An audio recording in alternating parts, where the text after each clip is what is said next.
Hello student, সবাইকে স্বাগত জানাচ্ছি। আমি তোমাদের মৌমিতা ম্যাম, যেখানে আমি তোমাদের সাথে আজকে আলোচনা করব হচ্ছে ওয়াটারফলস রিলেটেড। ওয়াটারফলসের কিভাবে ফরমেশন হয়, কিভাবে জলপ্রপাত গঠন হয়। নদীর যেখানে উচ্চ গতি বা পার্বত্য প্রবাহ, সেই পার্বত্য প্রবাহে কিন্তু এই জলপ্রপাতের সৃষ্টি।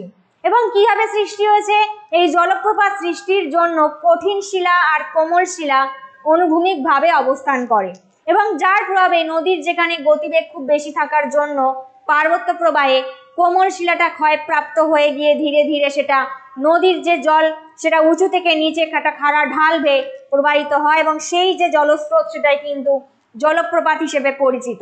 তো এরকম অনেক জলপ্রপাত আছে ভারতের মধ্যে, যেমন যোগ জলপ্রপাত, নায়াগ্রা জলপ্রপাত, চিত্রকূট জলপ্রপাত যেটা নায়াগ্রা নামে পরিচিত। তো প্রচুর জলপ্রপাত কিন্তু রয়েছে।